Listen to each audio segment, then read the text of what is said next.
universe? A day in my life as a travel girl with a purpose. Now we're on our way to Giwan Eastern Samar with my bandmates. Kaya tara, samahan niyo kami! Today is Hearts Day, kaya kita niyo naman yung kakusingers ko, naka-red talaga siya. Ayan, may papulang-pula na balloon pa. Sana all. At ayan, our driverist, ayan, ang guitarist namin, si Kuya Rowan.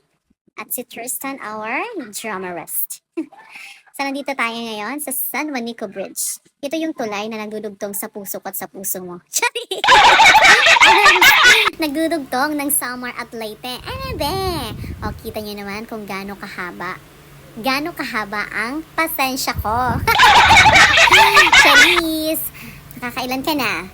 At ayan, chill muna tayo dito kasi mga 3 hours pa yung biyahe papunta doon.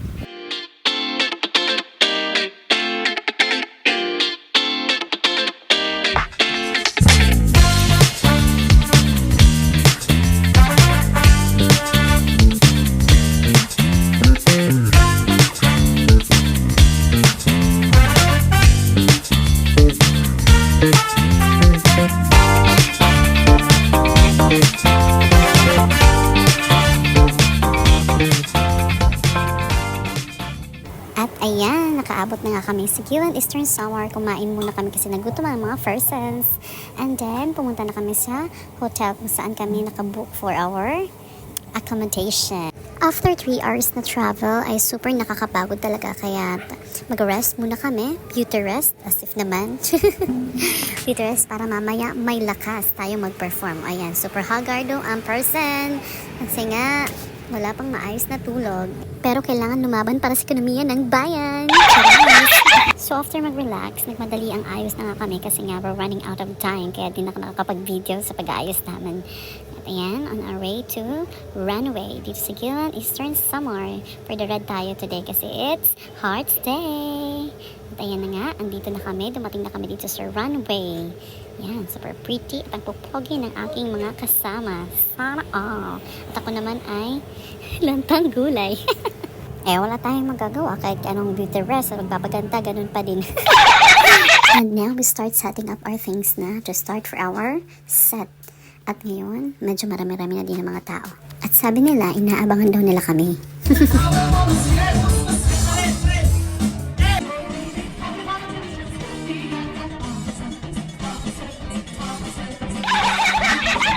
And of course, hindi mawawala yung mga jammers natin dito sa Runway.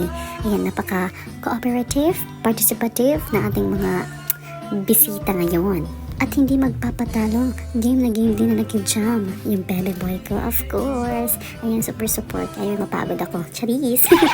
So, ayan, after ng aming gig, kinabukasan, ayan, ipinagluto kami ng masasarap na pagkain. And of course, the one and only, my baby boy. Charis! Sana all! Ayan, may isda, may hipon, at shell. O, kompletos ricados. Busog ang mga persons. O, yung pagod kagabi, yung puyat, bawing-bawi. Okay na okay daw. Kasi sarap. Thank you so much po sa pag-aalaga at sa pagpapakain ng umaga, hapon, at gabi. After namin kumain, ayan, nag-debut muna kami bago kami umuwi. So, nandito kami ngayon sa pantalan nila. Ayan, napakalinis dito. Ang ganda ng view. Ayan, so you can see naman. Of course, with my baby boy, sana all. At ayan, nagbuko din kami dito sa may terminal nila. Sarap din yung dito nila, yung street foods dito. At saka marami din yung mga pagkain. Tanaw niyo naman, napakalinis din ng kapaligiran. Kulang na lang humiga tayo dito. Seryoso nga, napakadisiplinado nila dito. Kaya malinis, tsaka di din masyadong maingay. Ayan, so, bumili din kami kung ano yung pinagkakaguluhan nila. Parang masarap yung inaano ni ate girl, binalagyan ng sauce. Yan pala, corn dog. Kaya nagtry din kami. Sarap na sarap ako. Ang sarap. Ang sarap niya. Lalo na mga ngiti na yan, ang sarap na sarap. Kaya syempre, tinikman ko din. Talagang masarap nga. Kaya nga nakadalawa ako. Mapapa-round 2 talaga kayo mga be. Ayan, after kumain at bago umuwi, naglakad-lakad muna kami para ma-burn din yung 2 corn dog. Ayan, ang ganda ng view nila dito. Ayan, marami din yung namamasyal. Bumalik pa si ate girl. And we go home na, and that ends my A Day in My Life as a Traveler Girl with a Purpose. Thank you for watching. Bye!